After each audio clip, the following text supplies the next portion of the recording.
Le grand direct des médias, Jean-Marc Morandini. Et le fait média du jour, c'est bien évidemment cette photo bouleversante d'un enfant syrien de 3 ans retrouvé mort hier sur une plage turque. Une image absolument insoutenable qui se retrouve ce matin à la une de nombreux journaux. Jérôme Yurichenko, bonjour. Bonjour Jean-Marc. Vous êtes notre expert média et que voit-on sur cette photo précisément? Alors cette image, c'est celle d'un enfant. Il porte un t-shirt rouge, un bermuda bleu. Il est allongé sur le ventre, sur une plage, face contre terre, le corps sans vie. Sur ce cliché absolument bouleversant, on peut apercevoir son visage léché par les vagues. La scène se déroule à Bodrum, une station balnéaire très touristique située au sud-ouest de la Turquie. C'est de cette ville côtière que 2 embarcations sont parties mardi soir. À bord de ces bateaux, une trentaine de réfugiés syriens. Parmi eux, Aylan Kurdi, il est âgé de 3 ans. Avec sa famille, il fuit la guerre en Syrie pour rallier l'île de Kos, en Grèce, porte d'entrée de l'Union européenne.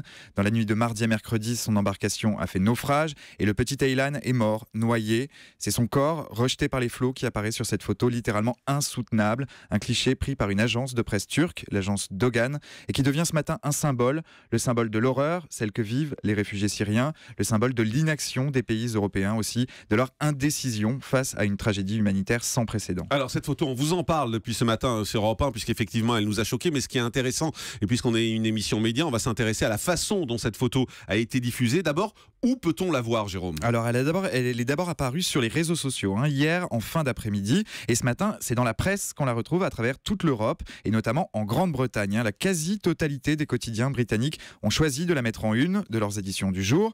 Le Daily Mirror, le Guardian, le Times, The Independent, même le Sun, le tabloïd, qui interpelle le Premier ministre David Cameron et l'incite à regarder la réalité en face, à adopter une position claire, enfin, face à la plus grande crise humanitaire traversée par l'Europe depuis la Seconde Guerre mondiale, écrit le journal. La crise des migrants occupe le débat public, particulièrement en Grande-Bretagne. Hier, David Cameron estimait qu'on ne pouvait pas ouvrir les vannes et accueillir toujours davantage de réfugiés.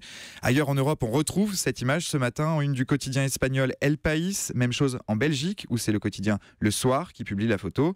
L'objectif de tous ces journaux, sensibiliser l'opinion publique, éveiller les consciences, mais surtout pousser les dirigeants européens à adopter enfin une position claire et définitive sur la crise des migrants et sur l'accueil des réfugiés. Et ce qui est intéressant, c'est de voir le comportement totalement différent des médias français, de la presse française. Oui, ce matin, c'est le silence. Ce matin, en France, la presse s'intéresse aux agriculteurs qui manifestent à Paris. Le Figaro, Le Parisien aujourd'hui en France, Libération font le choix de parler de la révolte du monde paysan sur leur une respective.